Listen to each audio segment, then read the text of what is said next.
Um bom dia, uma boa tarde, uma boa noite, uma boa madrugada para você que está mais uma vez aqui no seu canal Para Gostar de Ler, onde nós falamos de livros. Eu queria só dar um anúncio que temos um podcast agora só sobre narrativa, onde tratamos aspectos técnicos da narrativa, da narratologia, chama Narrativa Cast.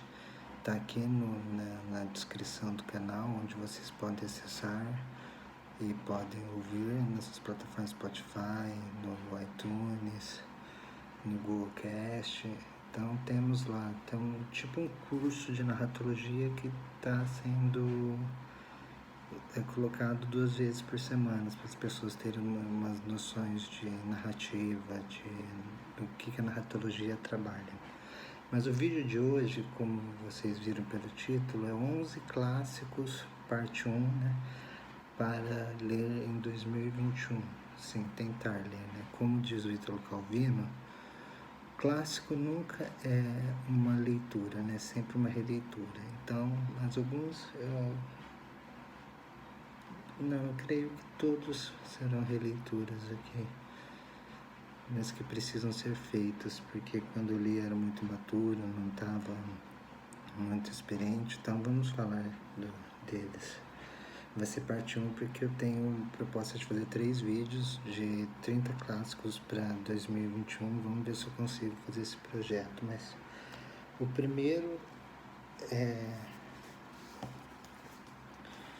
Guerra e Paz, do Tolstói. Aqui eu considero um livro só, apesar de ver tomo 1 e tomo 2, da Companhia das Letras. Livro fenomenal esse do Tolstói, que vai contar a história das invasões napoleônicas, um romance histórico, vai contar a história das invasões napoleônicas na Rússia, 5 histórias de 5 famílias, pelo que eu me lembro. Tem a Pavlovna aqui, já não me lembro muito de Guerra e Paz, então eu preciso reler urgente. Então Guerra e Paz. Agora um que eu estou louco para reler eu já até comecei, mas estou indo com calma para digerir bastante, esse Absalão, do William Faulkner, que é fenomenal esse livro. Ele vai tratar sobre o Sul, sobre a guerra civil, segregação racial. Ele vai tratar sobre um personagem que é o Thomas Stupen, que vem para o condado de Okinawa, no condado mítico que o Faulkner cria. E nisso ele vai desenvolvendo a história com 6 narradores. Ele vai usando aqui uma narrativa em giro. Seria assim, por exemplo, toda a história está contida no primeiro capítulo, mas ele vai desenvolvendo pela perspectiva de... Ele cria um efeito que é um efeito onde o contraditório, onde um personagem narra uma coisa, um evento, outro personagem, que são lembranças, né? E outros personagens narram outra coisa que é contraditória com o que um personagem falou, que o narrador falou. Então é interessante, múltiplos pontos de vista sobre o Salter gótico bem sul dos Estados Unidos, tudo Absalão, então uma tragédia familiar remontando ao épico bíblico de Davi e Absalão. Esse livro do Faulkner, que a Companhia das Letras está relançando, né, a obra do Faulkner, que é a Kozak Naif. E eu recomendo muito a leitura de Absalão do Faulkner, tanto do Absalão quanto do Sonho e Fúria, que eu sempre deixo aqui porque é um que eu também pretendo reler, mas vai ficar para outro vídeo, Sonho e Fúria. Então, Absalão. O terceiro é Ulisses, do James Joyce, essa versão da Penguin Editorial, da Penguin e Companhia. Ulisses é esse calhamacinho aqui, que ele vai contar a história em um dia do Dublin do Leopold Bloom e Stefano Dédalus, passa 16 de junho de 1904. E o Joyce vai usar todas as técnicas literárias possíveis existentes no caleidoscópio para contar a história baseada na Odisseia de Homero. Tanto o título Ulisses se refere a Ulisses, que é o nome romano do Odisseu, Então ele vai recontar a história dele na trajetória de um homem, que é o Leopold Bloom, vagando pelas ruas de Dublin, acordando de madrugada, indo trabalhar e voltando para casa depois, no outro dia à noite. Um espaço um dia.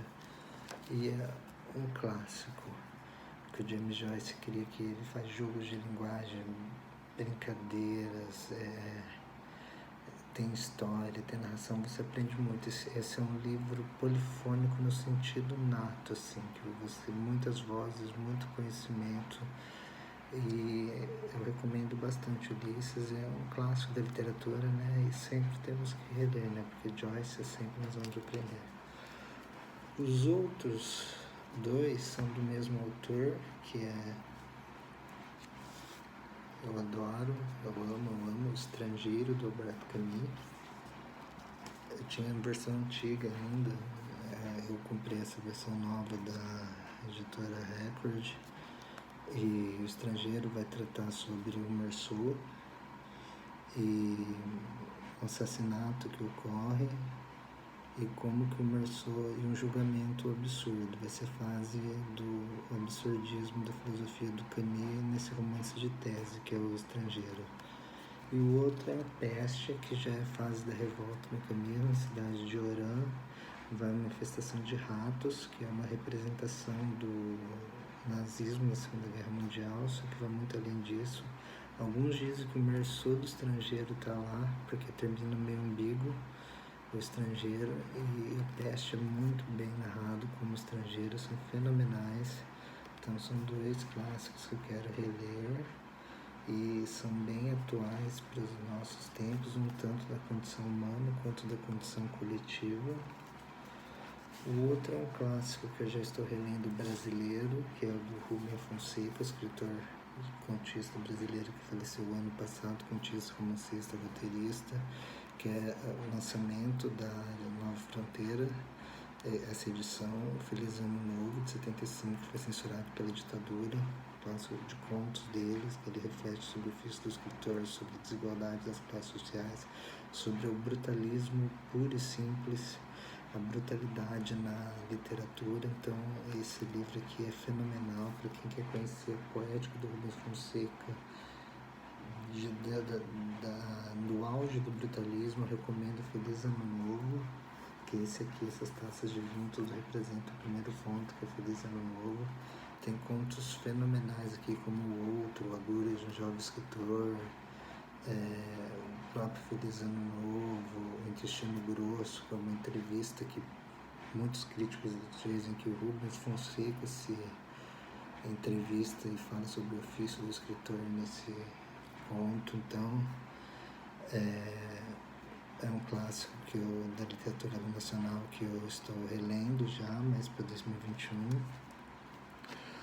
Meu queridinho, 100 Anos de Solidão, que conta a história da família Buendia, na cidade mítica de Macondo, uma cidade que fica numa região mítica da Colômbia, onde vão se passar 115 anos, né, da geração Buendia.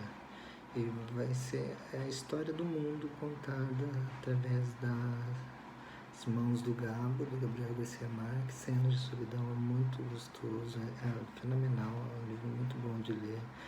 Meu Kids tem personagens memoráveis, lembranças boas. E espero muito reler, chegar o momento de reler 100 Anos de Solidão, pretendo ser esse ano.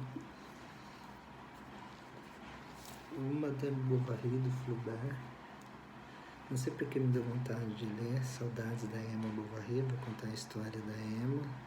Eu vou fazer vídeo sobre pelo menos uns 5 desses clássicos que eu ler aqui. Eu vou tentar fazer vídeo de alguns relevantes. Mas Madame Bovary conta a história da Emma Bovary, as infelicidades dela no casamento, a vida burguesa na França, tudo, um ícone do realismo francês. Um grande livro do Gustave Flaubert, bem aclamado, e livro que sofreu processo. Aqui tem os autos que ele foi processado judiciário, porque é um livro que afetou os costumes da França na época, E é muito bom, recomendo muito. Dizem que o fluxo de consciência, o discurso direto do livro já começa aqui em Madame Bovary com Flaubert. Não sei, vamos reler para ver, né? O outro é um outro brasileiro, clássicozão, Sagarana, do Guimarães Rosa, que é uma coletânea de novelas, conto, tem hora Veja Luz Matar, né? Burrinho Pedrez, Praça de São Marcos, que é um conto meio gótico brasileiro, assim. Então, Sagarana, o primeiro livro que o Guimarães Rosa lança, se lançando com sua linguagem peculiar, tudo. Fenomenal, eu recomendo muito Sagarana, que é um livro que trata sobre a existência humana numa linguagem regional, mas não é um livro regionalista, como a prosa de Rosiana também não é regionalista, fala sobre a condição humana também.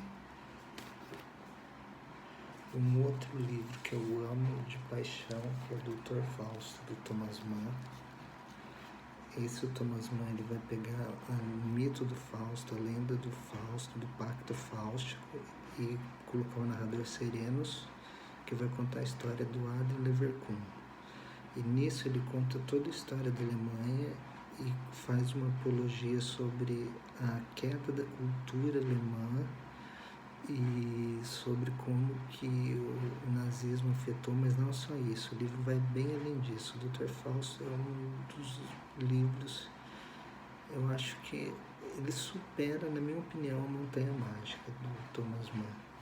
O Dr. Fausto é um livro, esse eu vou querer fazer vídeo dele comentando com vocês, que é um livro que ele tem muitas camadas, muitas significações, e é um que eu pretendo reler, que é muito gostoso. A escrita do Thomas Mann é gostosa, a prosa desse livro é gostosa, como ele vai construindo Serenos, as visões, os Serenos falando sobre o Leverkusen, a obsessão dele sobre o Leverkusen e as obsessões do Adrien Leverkusen com a música, com o fim, a parte que ele vai ficando já fora de si. É muito, e a prosa do Thomas Mann é bela, bem ornamentada, tudo. Então esse livro eu recomendo muito, Dr. Fausto. Como releitura de Fausto do Goethe, né? Temos que lembrar disso.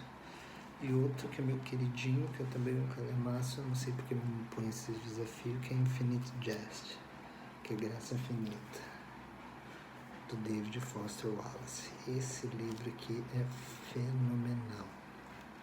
Eu recomendo para todos. Não se assustem com o tamanho. Vocês vão se tornar pessoas melhores lendo Graça Infinita. Um livro que pesa 1,5 kg. Ele vai contar a história da família Incandensa, a família a história de um filme. Se vocês perceberem aqui na capa, são coisas de filme, não é bem uma caveira que está aqui. Isso eu vi uma entrevista com Caetano Galindo, que traduziu. E o Infinite Jest, Graça Infinita, é um livro que trata sobre vários assuntos, mas sobre um futuro utópico, distópico, utópico, o período que ele foi escrito, mas várias épocas do tempo, sobre a família Incandense, sobre o filme que chama Graça Infinita, onde as pessoas literalmente morrem de rir, morrem de tanto de dar risada. E o intuito do David Foster Wallace, eu vejo com esse livro, foi, apesar dele ser metamoderno, né, foi criar como traduzir em Portugal, uma piada infinita, porque é um livro deveras engraçado, ele é muito engraçado, tem partes muito cômicas aqui, a escrita do David Foster Wallace na sua ironia, ironizando outros autores, ele junto com Bolano, Thomas Pynchon, forma a tríade do metamodernismo, né, e tem um delírio com submundos, mas esse é um que eu pretendo reler, que é muito gostoso. Nós aprendemos muitas coisas nessa edição bonita da Companhia das Letras, Infinite Jest, Graça Infinita. Então fica a dica sobre 11 livros, 11 clássicos para ler em 2021. Um abraço e dê um joinha se curtiu o vídeo, compartilhe com os amigos, digam aí quais que vocês leram, quais que vocês querem ler, e até mais.